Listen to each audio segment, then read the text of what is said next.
Croeso cyfeision, rydyn ni, fel rydych chi'n gwybod yn barod, ar fi'n gwrando ar ddarlith benigamp arall gan yr Athro Ceri Davies. Mae ei gyfraniad at ein diwylliant am disg, fel cenedl, yn hysbys i bawb. Graddiodd yn y clasuron o Brifysgol Cymru a Phrifysgol Rhydychen, ac mae wedi bod yn ddarlithydd yn y clasuron yng Nghaerdydd ac Abertawe. Gan orffen yn Abertawe, yn athro a phennaeth adran y clasuron hen hanes ac eifftoleg cyn ei ymddeoliad yn 2011. Mae llawer o waith ymchwil cyhoeddiedig wedi bod ar y traddodiad clasurol yng Nghymru, yn arbennig ar lenorion y dadeni dis, lenorion Lladin y dadeni dis. Ymysg ei weithiau chi, rydym yn cofio ei fod yn un o'r panel cyfieithu a gynhyrchodd y Beibl Gymraeg newydd ym 1988. A siarad o'm rhan fy hun, ces i flas neilltuol ar ei gyfrol Welsh Literature and the Classical Tradition, y llyfr hanfodol ar y pwnc, a hefyd ei gyfieithiad o'r lyfr John Price, Historiae Britannicae Defensio, a welodd olau di mewn print am y tro cyntaf ers 1573. Defensio wrth gwrs yn erbyn y cnaf hwnnw, Polydor Virgil, a honnodd nad oedd dim ffasiwn pell a hanes cynnar Cymru. Felly, rydyn ni edrych ymlaen yn fawr iawn at glywed sylwadau a gwybodaeth yr Athro Ceri Davies am un o'r feir mwyaf arloesol ac aruchel ein hoes, Euros Bowen, a ymgartrefodd yn Wrecsam, bardd-offeiriad a clasurwr. A teitl y sgwrs yw Cofio Euros Bowen, clasurydd Wrecsam. Diolch yn fawr.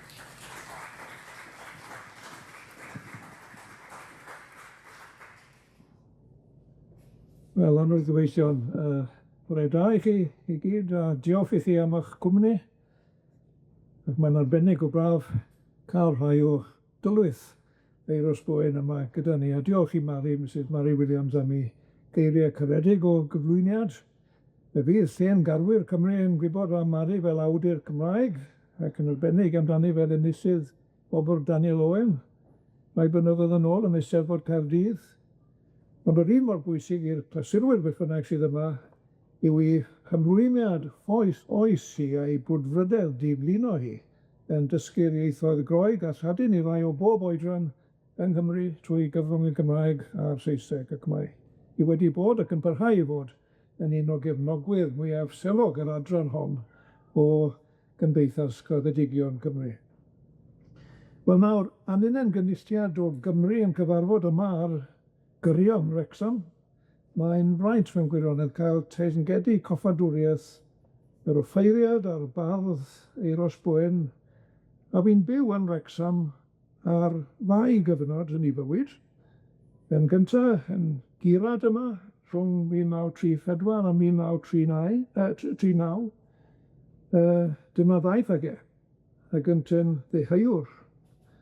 Wedi enni ym 1994 yn Rheorci, a'i fagu yno wedyn yn Llanelli, a San Clair.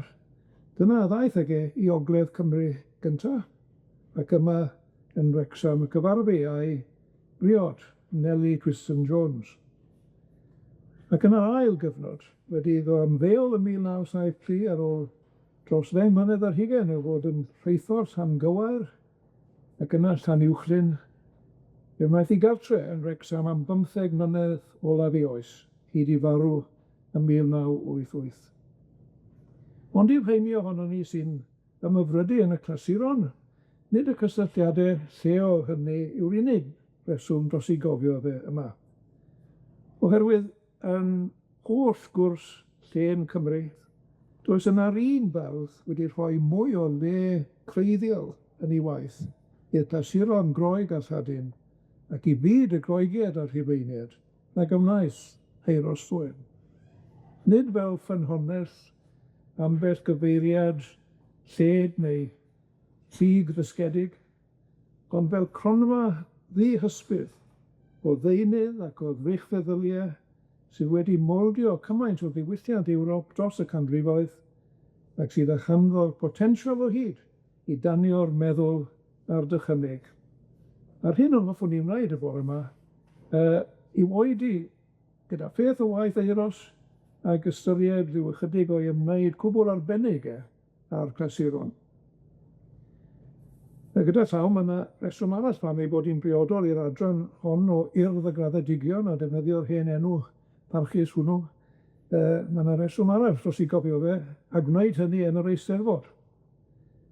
Pan alwodd J. Gwyn Griffiths gyfarfod ynghyd yn Eisteddfod Llanrwst 1951 i drafod y priodoldeb o greu adran glasurol o'r urdd, Euros oedd yr un a gynigiodd yn ffurfiol bod yr adran yn cael ei sefydlu.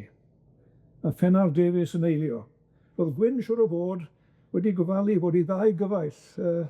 Oedd hefyd yn y blynyddoedd hynny yn cyd-olygu cylchgrawn defnyddol y fflam gydag wedi gofalu bod nhw'n barod i leisio'r cynnig ar y foment briodol. A thybed na os na unrhyw un arall yma, a oedd fel fi yn y cyfarfod ym Mhrifwyl Aberteifi 1976, pan ddaeth Euros i roi daflith i ni ar fugail gerddi byrsil. Yr oedd ei gyfieithad ohonyn nhw wedi ymddangos y blwyddyn cynt. Y waith honno yn Aberteifi oedd yr unig dro i mi i gyfarfod e. Ro'n i wedi clywed sôn y gallai fod yn ddigon swrth, yn enwedig wrth rhywun dieithr. Ond gwahanol iawn i hynny oedd yn profiad i. Falle bod y ffaith bod hi'n cael ei gyflwyno oedd e gan Gwyn. Ond rwy'n cofio o hyd gynhesrwydd i sgwrs y diwrnod hwnnw. Wel nawr, fe welwn ni ymrwymiad Euros i'r clasuron i ddechrau ac yn amlwg ddigon yn ei gyfieithiadau o'r ddoi barthadyn. Does yna'r un Cymro ar wahân i Sir Emrys Evans wedi cyfieithu cymaint o'r clasuron ag y gnaeth Euros. Ac mae'n werth nodi wrth ein heidio gysylltiad addysgol Euros ag Emrys Evans. Gysylltiad digon arwyddocaol fyddai'n meddwl.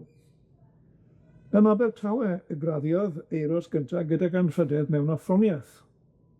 Ond roedd Groeg yn bwnc atodol ganddo am 2 flynedd, sef union 2 flynedd ola Sir Emrys yng nghader y clasuron am Abertawe, cyn iddo fe symud i Fangor yn brifathro 1927. Nawr gweithiodd hyddiaeth, rhai o ddialogau mwyaf enwog Platon o'r prif faes cyfieithu Emrys Evans. Ac mae gan Euros i drosiad o waith rhyddiaeth Roeg, sef traethawd Athanasius, esgob Alexandria yn y 14th ganrif ar yr ymgnawdoliaeth.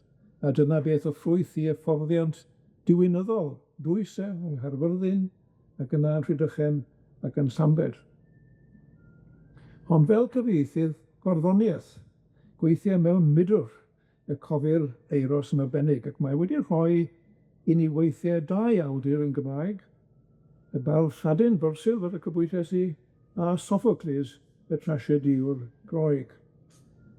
Wedi iddo fe'n ddeol i Wrecsam, ac ymhyrchodd ac cyhoeddodd 2 o weithiau byrsil y gafwyd ganddo fe, y bugail gerddi neu'r eclogau ym 1975, union hanner canrif yn ôl i eleni, ac yna lyfr cyntaf ei wneud yn 1983. Yn ei rhag ymadrodd i gyfrol y bugail gerddi, mae Euros yn dweud bod ystryd yn y bardd o Ffrancwr, Paul Valéry, ac iddi'r teitl Amrywiadau ar yr eclogau, bod hynny wedi ysbrydoli i geisio trosi'r cerddi ac dwi'n dibynnu eiriau yn fy ffordd fy hun. Mae hynny'n arwyddocaol am sawl rheswm. Yn un beth, roedd Valéry yn perthyn i draddodiad bail symbolaidd Ffrainc, y Sambolist. Y cyfieithodd Euros deffolion o'i gwaith i'r Gymraeg, ac a fi'n gryn ddylanwad arno fe yn ei gerddi gwreiddiol ei hunan. Ei fod bob amser yn ymwrthod a chael ei ddisgrifio fel bardd symbolaidd. A rhan bwysig i'r o'r cyfieithu yna yn fy ffordd o hun i Euros. Ac mae hyn yn wir am y trosiad o lyfr cyntaf ei led hefyd, i fi fod e wedi sylweddoli beth yw hanfod mesur yr hexameter dan law meistr fel fyrsyw, sef bod effaith lonrwydd rhythmig pob llinell yn codi o batrymu amrywiol, cytgod a gwrthbwynt, rhwng egwyddor cyd amseryddol pob sitaf o fewn i'r chwe bar, a defnyddio'r term cerddorol hwnnw, a'r curiad i'w deimlo ar system gyntaf bob bar, rhwng hynny ag egwyddor aceniad naturiol y geiriau, a'r hyn y mae Euros yn ei alw yn bwyslais y meddwl. Dyw e ddim yn ei dwyllo ei hunan, yn wahanol i lawer bardd sydd wedi ceisio trosi i'r Saesneg. Dyw e ddim yn ei dwyllo ei hunan mewn gwirionedd, y gellir artdynhyrchu'r hexameter lladin yn y Gymraeg. Yr hyn y mae'n i'w wneud yw ceisio meddwl fe warantu ymdeimlad o aceniaeth sy'n gydweth a naws clasuroldeb fyrsyw. Ac mae'n ffeindio'r clasuroldeb gyfatebol yn y Gymraeg yn y gynghanedd. Ac hyn a gair yn y cyfieithiadau o fyrsyw ac o sophocles yn ogystal, ac mae'n un o nodweddion mawr i gerddi gwreiddiol hefyd, yw ei ddefnydd o'r gynghanedd rydd, beth arlwyswyd gan iarwr barddol T. Wyn Jones, ac sy'n un o arwyddnodau waith Euros. Yr ymestyn a'r potensial o gynghanedd y tu hwnt i'r 4 mesur yr hugain traddodiadol, a'r cyfuno pwyslais y meddwl a pwyslais y gynghanedd chwedlwyntau i greu gweithiau sy'n canu yn rhyfeddol yn y Gymraeg. Dwi'n meddwl hefyd bod y delweddau o fyd natur yn y bugel gerddi, natur yn ei hyfrydwch, ond yn ei hagrwch hefyd, yn apelio'n fawr at Euros, a'r delweddau hynny'n cynnwys dan yr wyneb bob math o ystyriaethau, gwleidyddol, crefyddol, denyddol, sy'n perthyn i fyd Rhufein yn ail hanner y ganrif gyntaf cyn Crist. Mae gadewch i mi sylwi ar ychydig linellau yn unig o'r fugeilgerdd enwoca, sef y bedwaredd. Cerdd yw honno a gyfansoddwyd tua'r flwyddyn 40 cyn Crist ar amser cythryblus ofnadwy yng ngwleidyddiaeth Rhufein, ac mae'r bardd yn edrych ymlaen at eni plentyn. Geni plentyn i un o'r priodasau dynastig di-rif oedd yn digwydd ymhlith y teuluoedd uchelwrol. Plentyn a fyddai'n adfer yr oes aur, ac yn dwyn heddwch a thangnefedd eto i'r ddaear. Ers yn ôl gynnar yn hanes yr Eglwys Gristnogol, o'r 40 ganrif ymlaen, efallai cyn hynny, fe ddehonglwyd y gerdd hon fel proffwydoliaeth am enni'r Crist, ac fe ddeithbwyd i'w hadnabod hi fel yr eclog besaianaidd. A ni'n cofio eleni y cyngor ecumenaidd yn Nicea yn y flwyddyn 325, y cyngor yr oes fod i gredon Nicea. Efallai bydd hi'n ddiddorol gyda chi glywed bod yr ymerawdwr cystennin yn yr araith, yr anerchiad i'r saint fel mae'n cael ei alw, yr anerchiad y dragodwyd meddyr fel Rhufeiniaid i gyfarfod y cyngor, bod cystennin yn dibynnu'n helaeth o'r bedwaredd bugeilgerdd, ac yn pwyso ar y dehongliad Cristnogol ohoni hi, sy'n cydio i delweddau hi rai ohonyn nhw ar hanner o'r Beibl, y geiriau yn Eseia, er enghraifft, wedi'i morwyn a fydd feithiog, geiriau sy'n cael ei dibynnu wrth gwrs ym Mhenor Cyntaf Efengyl Matthew, neu'r darlun eto yn Eseia, o'r blaidd yn trigo gyda'r oen a'r llewpart yn gorwedd gyda'r mynd. Ac fe barhaodd dehongliad felly ar y gerdd yn un pwerus tu hwnt drwy'r oesoedd canol. Wel, dyma i chi rai llinellau o fersiwn Euros. A gwrandewch am y cyffwrddiadau cynganeddol. Mae mawr rod y cyfnodau a'r newid o'r newydd. Yn awr dychwel y forwyn a dychwel teyrnasiad Sadwrn. Yn awr mae newydd hil yn dod yn nes o ddichod o'r nef. Ac yma ymhellach, ond i ti, fab yn dy faboed, y ddeiar ddiar a ddwg fleinion i mwyn roddio man. A dyma restru tysiau a blodau hudolus, eiddew cae, a bysedd y cwn ym mhob man, a had o faifft, a Ffroed yr Arth yn wen yno. Gaifwr heb ei galw a adre a'i saith mewn cadeiriau llawn, a brawn i ddaw ar breiau o weld croen lewod, dy gryd ithloni a ddiwel yntau flodau o flaen. Fe roedd Euros oedd y cybwysau sy'n meddwl amdano'i hunan, nid fel bardd symbolaidd, ond fel bardd sagrafennaidd, ac fellwch chi weld y pêl sy'n nesaf yn yr rheina iddo fe. Y llenor presigol arall yr roddodd Euros drosiadau amrysiadwy o rai o'i weithiau union Gymraeg yw'r dramodydd Groeg mawr o'r 5eg ganrif cyn Crist, sef Sophocles.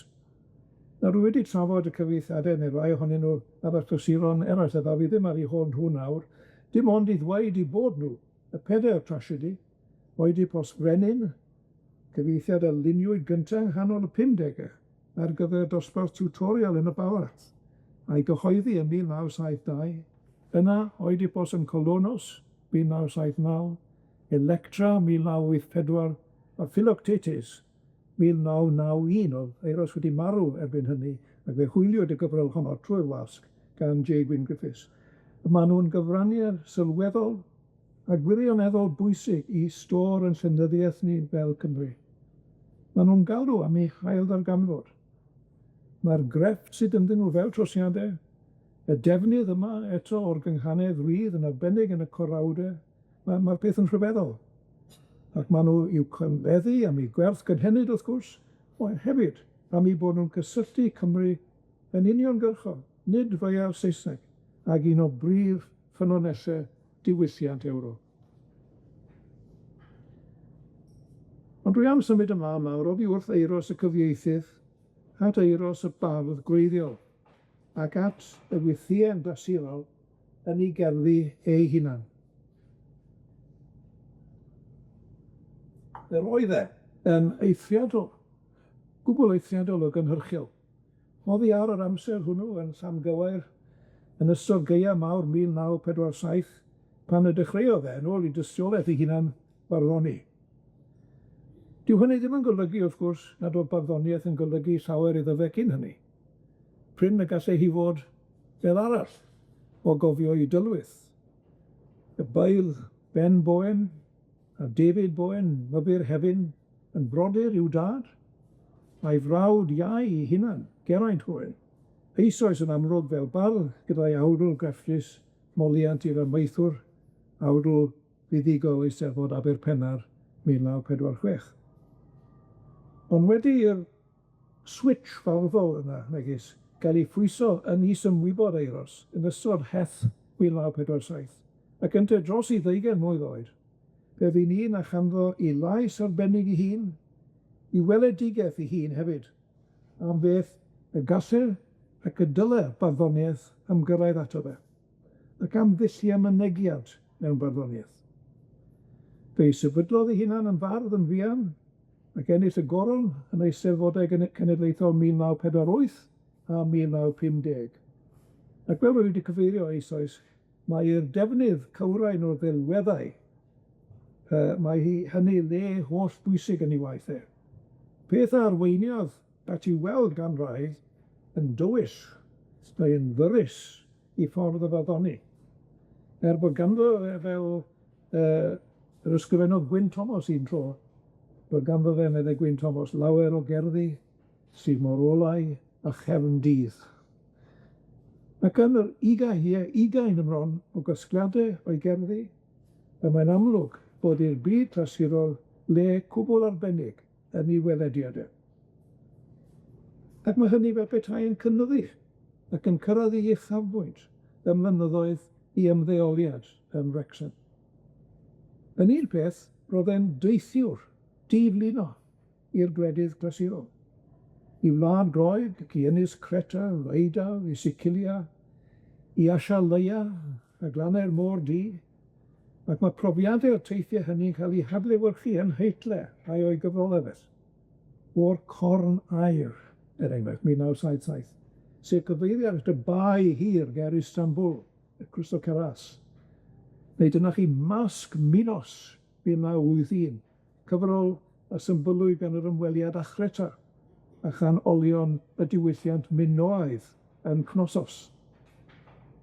Ac mae'n amlwg iawn i fod e wedi ymdrwytho yn rhai o brif weithiau sen y Groegiaid a Rhufeiniaid ac yn gwybod yn fanwl am ei chwedloniaeth nhw. Rwy'n amcangyfri mewn gwirionedd fod i'r byd clasurol le canolog mewn ymhell dros 100 o'i gerddi fe. Ar dro, mae lle neillio y buodd yn ymweld ag e, yn esgor ar y delweddau sydd mewn celf. Dro arall, cerflun efallai, neu ddarn arbennig o chwedl neu draddodiad yw'r sbardun.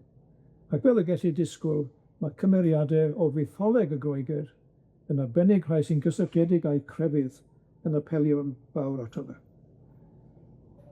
Nawr am weddill yr amser, fe hoffwn i edrych yn fanylach ar rai o'r pwyntiau yna, a sylwi ar 3 math o ymateb sydd yn waith Euros i'r gwaddol clasurol.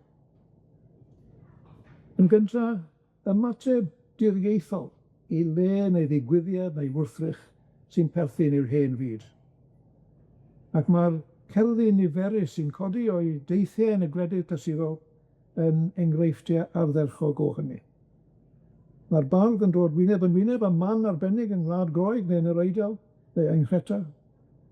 Ond nid tynnu i gamra o'i boced y mae'n ei wneud, ond gadael i'w ddychymyg weithio ar yr olygfa. Ac mae'r delweddau sy'n ymgynnig iddo fe, fel petai nhw'n ail-greu naws y ce o'n blaen ni. Fel y dwedodd Euros ei hunan mewn un man, gwneud llun, rhagor tynnu llun yw un o'r e. A chofiwch, roedd celfyddyd gaim yn ddilait iddo fe ers pan oedd e'n ifanc. Pan oedd e'n llanc yn ei arddegau, fe gafodd nawd i'w fynychu dosbarthiadau nos yn yr ysgol gelf yn Llanelli. Profiad y gyfrannodd a binio rhan bwysig iawn o'i welediadau fel bardd. Enghraifft, dyma fe'n ymweld â mynydd Olympos. Oedd wedi gweld mynyddoedd o'r blaen wrth gwrs, o dan niwl y prynhawn. Ond yma, meddai, mae'r gyfrol yma, mae'r gerdd yma yn y gyfrol Cylch o Gerddi 1970. Ond yma, diomedd gynnwrf a ddewina ganrifoedd yw anadl parc anfarwoldeb hen.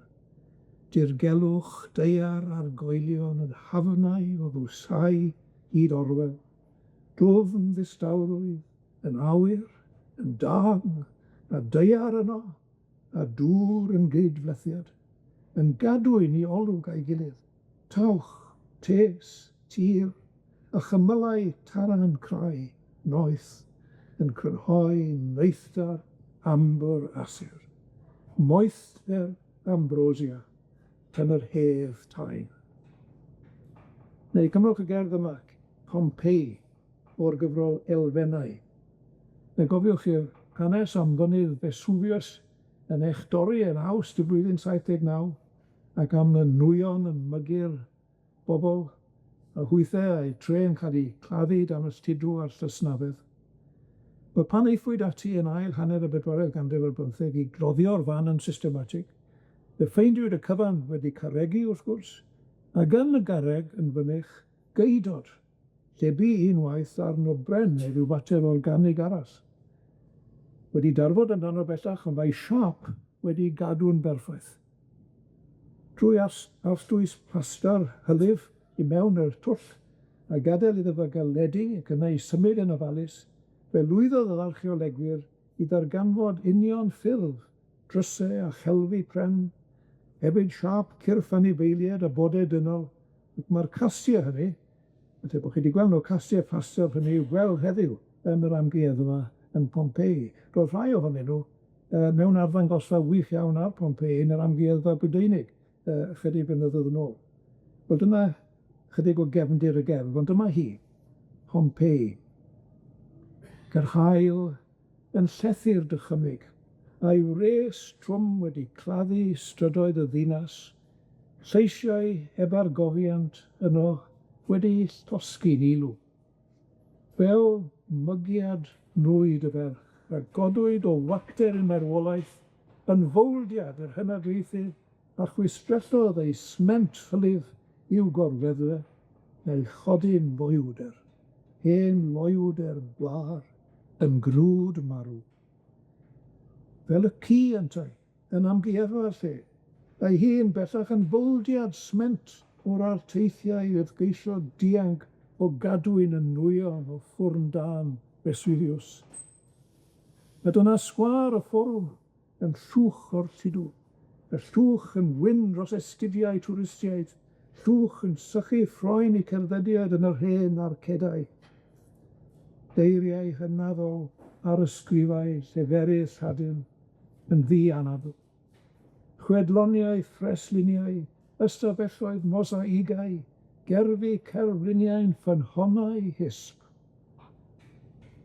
Eistedd yng nghysgod ffyrnig y basilica, ac edrych ar furiau llonydd teml y diw hael. Eistedd yn llifedig. Yna'n sydyn, madfall yn sgrialu allan o grac y mir y deml, y cyffro fel mae rwydos yn torri'n fflam, cyffro Pompei yn y dychymyg. Y cyfan troi yn symbol. O dan y farwolaeth sy'n llepu popeth, mae bywyd a'r madfall sy'n cynrychioli hynny. Mae'r cyffro'r creadur bach yn dwyn at gyfodiad i Pompei hyd yn oed. A dychymyg y bardd sy'n canfod hynny. Cyffro Pompei yn y dychymyg. Mae hyn yn hyn i gyd, beth welwn ni, yw ymateb eiros y delweddwr mawr i le a ffurfedd. Ond nawr yr ail defnydd o'r clasuron yng ngwaith Euros Bowen fwy am 'i grybwyll, yw'r modd mae'n troi at chwedloniaeth y Groegiaid a'r Rhufeiniaid, at 'i mythau. Wrth gwrs, mae'r mythau hyn yn cydblethu'n fynych a'i ymatebau i le. Enghraifft yn y gerdd Gwragedd o'r casgliad o Brydd i Brydd 1983. Mae'r bardd ar ymweliad ag ardal Caer Droia. Mae'n gweld Gwragedd yn ei cwman yn y ceie yno, ac yn cydio i llafu'r dŵ wrth i o ddefaint, pecadl ac andromache. Ac meddwl e, a fywodd caethiwed stil hen cynefin brenhiniaeth, theneua'r wyrdd y gair hon.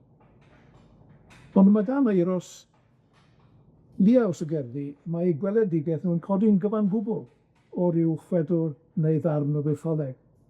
Mae'r chwedl yn troi yn rhestr i gyflau am gyffrediad y bardd o ryw ddwfn ddirgelwch neu gilydd. Cerddi Icaros, er enghraifft, y cymeriad hwnnw y geisiodd hedfan a'r adenydd wedi cael ei dal wrth ei gilydd a chwyr, ond fe ath yn rhy agos ac yfes tanbaid yr haul. Dyn yw dyn ym mhob stad ohono, meddai dechrau'r gerdd, cyfyng ei gereiddiadau, pob esgyn a goresgyn. Di-ddiwdod yw dyndod i waed. Ac mewn gerdd yn gorffen Icaros, ni ddichon ymryson ar hael. Neu mae'n gydag e dair cerdd i Prometheus, i eiros cymwynaswr mawr yw Prometheus, rhoddwr rhyddus, un sydd er gweithaf y llypetheiriau o sodyr arno fe yn cynrychioli holl bosibiliadau dyn a'i gilfyddyd. A lliwio dawn a wna cyfaill dyn, dawn creu a'i dewino croen. Hyn er gweithaf dial eithaf y diwiau, a sen Zeus i hun. Un o'r mwyaf diddorol a phwysig o'r cerddi mytholegol hyn yw'r gerdd faith o'r 9 tudalen i Phaethon, sydd i'w gweld yn y gyfrol Gwynt yn y Canghennau, 1982. Mab i Helios, diw y chael, oedd Phaethon, ac mae'n ddiddorol mor fynych mae delwedd y chael yn digwydd yng ngwaith Euros. Ac fe ofynodd Phaethon i'w dad am ganiatâd i yrru cerbyd yr hael am un diwrnod. Ond mae'n colli'r rheolaeth ar y maerch, ac fel Icaros mae'n syrthio i'w dranc. Mae'r stori'n cael ei hadrodd yn gofiadwy iawn gan y bardd Lladin Ofydd yn nifer sef y cyntaf a'r rhan helaeth iawn o ail lyfr y Metamorphoses. Y gerdd hir ryfeddol honno mewn 15 sydd wedi ysbrydoli cymaint o gilfyddyd Ewrop ar hyd y canrifoedd. Does na ddim amheuaeth yn y meddwl ni nad oedd Euros wedi ymdrwytho yn y stori fel y ceir rhy ganofydd, ac mae ynte'n creu maws a llun y chwedl yn feistraidd. Dyma i chi er enghraifft i ddisgrifiad ecffrostig o gerbyd o'r haul. Rhychwant yr echel oedd i gyd ar ei hyd yn aur, y torpiau hwythau hefyd yn aur. Elai yno o lwynion a rhain eto'n aur hoiw, a sgilgar gan arian oedd nerth i hydenydd nhw, ac eirfain a gemau ac ieuau rheo. Y mae'r chwedl i harwydd y car, ac mae'r rhyfig faethon yn symbol, fel yr eglurodd Euros ei hunan, o ryfig dyn a chanddo ynni niwclear yn peryglu'r byd, a fi'n mynd i cael yn atgoffa yr wythnos hon eto fydd am yr ffilter perygl hwnnw. A dyma ran o'r rybydd helios i'w fab. Yn dy uchelgais faethon, rwyt ti'n cofio, yn dy uchelgais faethon, rwyt ti'n ceisio mwyn ag arlwywyd gergon unrhyw ddiw a'i ddawn. Os methu ath reo ar ei hynny'n rhwydd, bydd ddehediad y bagad maich yn bygwth y byd o Asia i America, a'r cyrch wedyn o America i Asia bob can. Ond medde'r bardd, dast yw'r bendeth o faethol. Ar diwedd, tan y cerbyd hael yn nofio, yn ymrwyddo yn y ffurfafen, yn ddyfel ddi-afwyn. A dyna benbleth ddifeth faethol, yn gorffen yn benwyn, yn trwm, y merw signiadau'r môr. Traha oedd yn ei arwain, a dynist yw'r hwydd yn ei aros. Mae cyfoeth y dylweddu, a'r defnydd symbolaidd o chwedl faethon ynghyd hefyd a cymwyso cyfoes uniongyrchol yna ar y chwedl. Dyw peth felly ddim yn digwydd yn frynill yn waith Euros. Mae'n ffoi i ni un o'i gerddi mwyaf arbennig, dwi'n meddwl.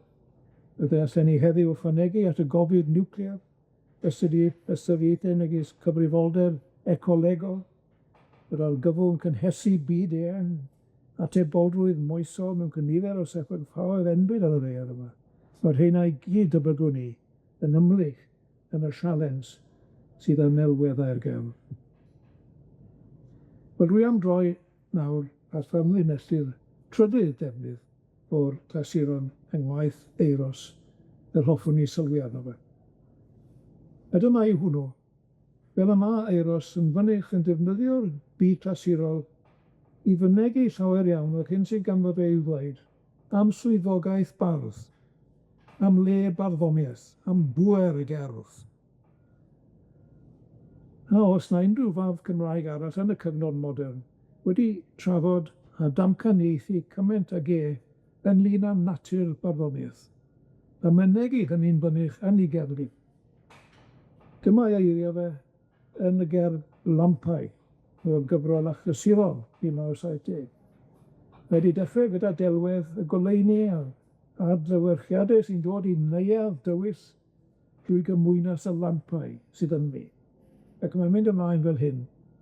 Bail sy'n goleo'r neuadd, yn lampau yn ein plith, a drych ei cerddi'n llunio gweadau sy'n bore a gwyr y mynydd o'r môr. Tes a thon y wawr a'r machlyd, oherwydd lle mae golau, mae lliw cariad, lle bydd y llewyrch yn cadw yn ei drych nhw. A tro ar ôl tro, mae Euros yn dychwelyd at ystywed ynte, y golau a fedd y gelfyddyd. Ac fel yr grymesu, mae e'n defnyddio'r clasuron yn feistolgar mwyn cyfleu peth o ddyfnder i ymwybod ar hyn sy'n ysgogi bardd. Er enghraifft, mae gydag gel faith o ryw 1 tudalen ar 10 a'i ffeitl Cerdd Ofydd. Mae'n digwydd yn arwyddocaol iawn yn yr un gyfrol, Gwynt yn y Cynghennau, cyfrol y gyhoeddwyd wrth gwrs wedi dyfemddeol yma. Mae'n digwydd yn y gyfrol fanno. Yr un gyfrol sy'n cynnwys hefyd y gerdd eitha ethol a ysbrydolwyd gan metamorphoses Ofydd. Ac fel mae Euros yn egluro Fe luniwyd y gerdd ond cerdd ofydd ar ôl gweld ym mis Mai 1981 y gof golofn yn y sgwâr sydd ar enw ofydd yn Constanza yn Romania ar lan y môr du. Yno Constanza, Thomas yr hen fyd, yno yr astudiwyd ofydd gan yr ymerawdwr Augustus ar gyfrif 2 ddrwg. Meddai ofydd ei hunan, Carmen et Error, cerdd a chamgymeriad. Yr ars amatoria, y gwaith y llawlyfr serch, oedd y gerdd, fe fi union natur y camgymeriad yn fater cryn drafod, fe ddim ar ôl hynny nawr. Ond ymateb bardd i unigrwydd bardd, dyna gewch chi gan Euros. Cosb yw cae dyn, oddi wrth wlad i eni. Hint oer mewn tir, na wyr ladeniaeth. Ac eto, yn egrwch unigrwydd mae enaid yn gofyn am ynni. Yn hagrwch yr unigrwydd mae enaid yn galw am ymynedd. Negus y mae y geiel, di feilio dyddiau helynt ar gyrch i'r gweint, yn darogan y gân gyda'r gwanlwg, yn iaith bri y saith bryn, yn swyniad difaid afon Tiber, nôl ym Rhufeiniaid yna. A mae'n tynnu i gyfeiriadaeth o'r henfyd clasurol. Law Adamea, Sappho, Medea, Iocasta, Deianira, Dido, ond nid y byd clasurol yn unig, oherwydd dyfyniad o waith Dafydd ap Gwilym yw'r teitl, Cerdd Ofydd, o'r cywydd i'r ceiliog bronfraith, Trydydd Cerdd Ofydd Bifau. A thrwy'r gwaith, y mae profiad y bardd self-Lladin yn cael ei gydio wrth y traddodiad Cymraeg.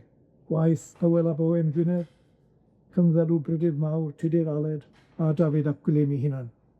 Dyma ran o'i gampau, tro ar ôl tro. Cydio byd clasurol wrth Gymru, a gosodd hynny wrth yn hyd-destun i ddiddordeb parhaus ym mhŵer y gerdd ac yn swyddogaeth bardd. Cof ofydd, medde, cof ofydd yw gŵr wrth gerdd. Y gerdd ac iddi garn y golau yn y galon.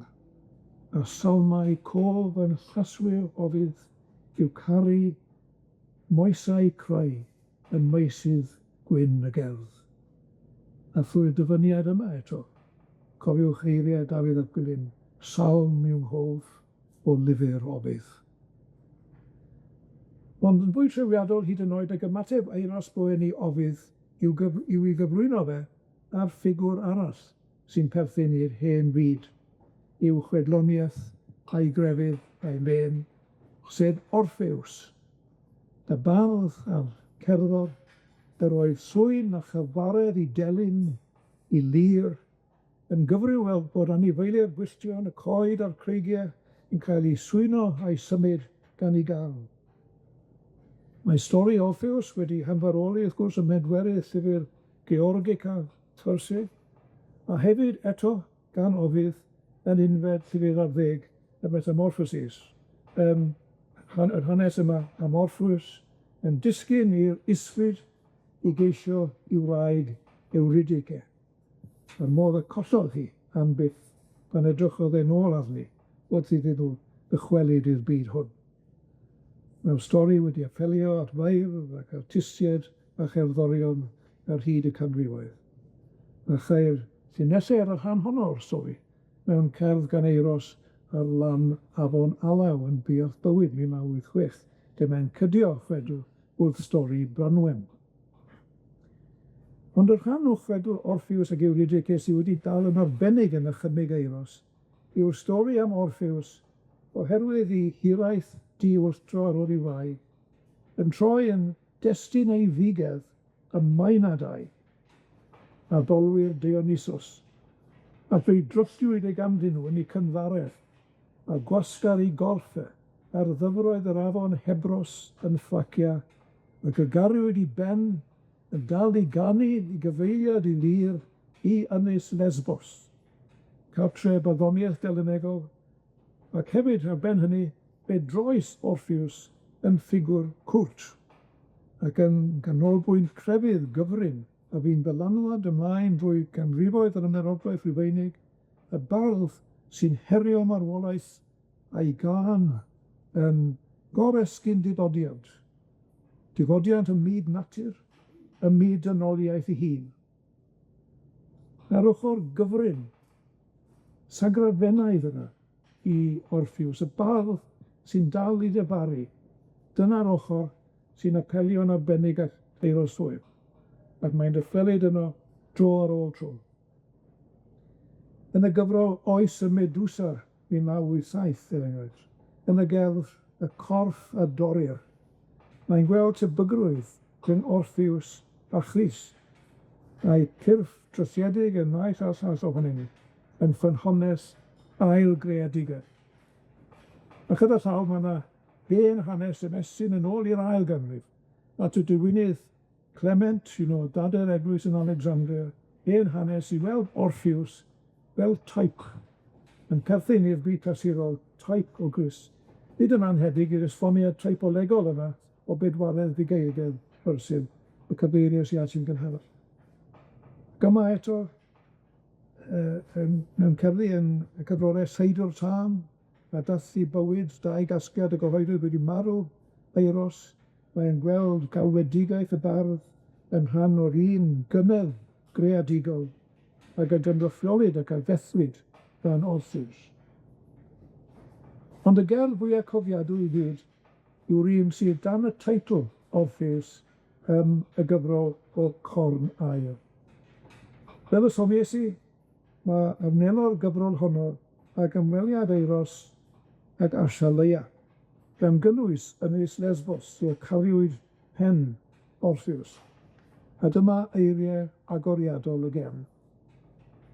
Haifio i symylau Lesbos mae y welon a'r rhiniau hael y prynhawn yn llun telyn. Sgleiniad hir ar donau'r môr yn danau mawr, groewaith tain, saith tant o ddu y lir. Ac mae'r cyfeirio yna at delyn a lir yn paratoi ni ar gyfer rhedeg Orpheus. A dyna i go, a dyna i go gwerid yn gyfaredd anorffen Orpheus.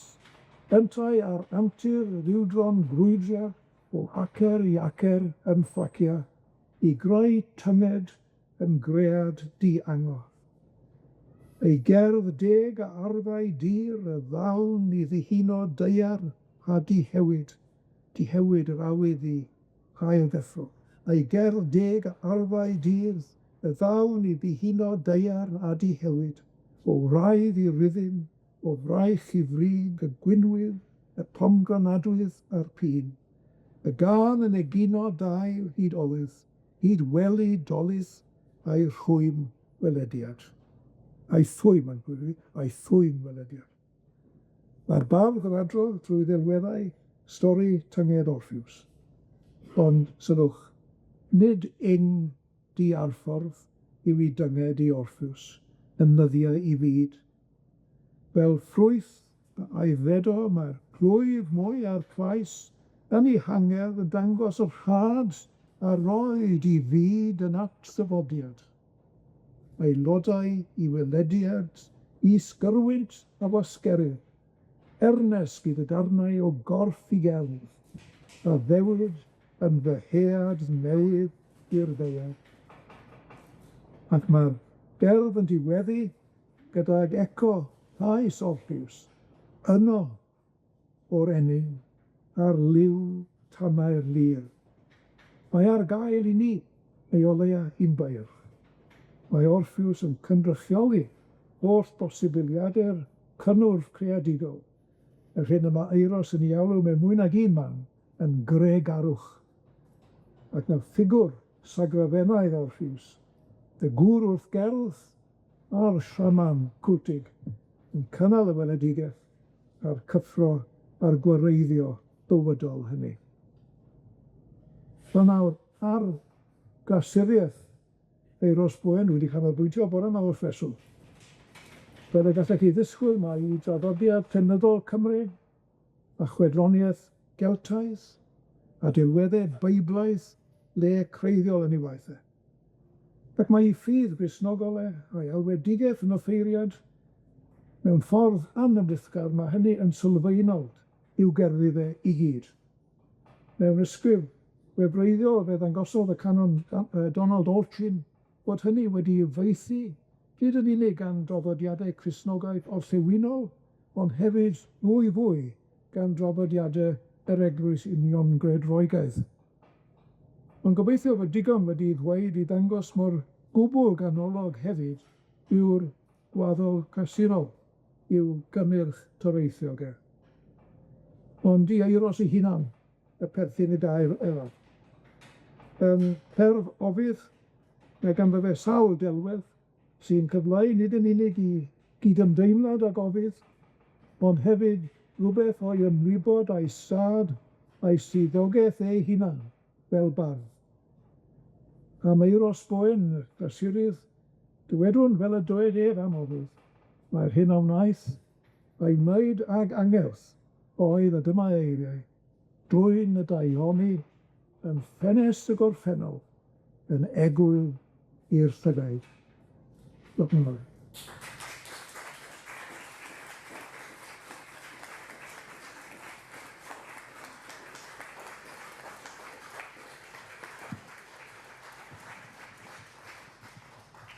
Wel, dwi'n credu bod Ceri yn brysur iawn y bore yma, ond yn wir, ar ôl gwrando ar ei ddarlith benigan, dwi'n siŵr bod pob cwestiwn wedi cael ei hateb, neu bod chi wedi cael eich ystadoli i ddarllen. Diolch yn fawr i chi am gobeith ac am ddiddynnu mor helaeth o waith Euros Bowen. Ac yn ystod sefyllfa sydd ohoni y dyddiau yma efo'r Prifysgol a'r ysgolion, mae'r clasuron yn marw o'r tir yn ogystal â Cristnogaeth. Ac rwy yn gobeithio y bydd hyn yn ysbrydoli ni i wneud rhywbeth yn ei gylch o. Neu meddyliwch ar ôl clywed beth sydd gan Ceri dweud, faint sydd gennym ni i golli. Diolch yn fawr iawn i chi.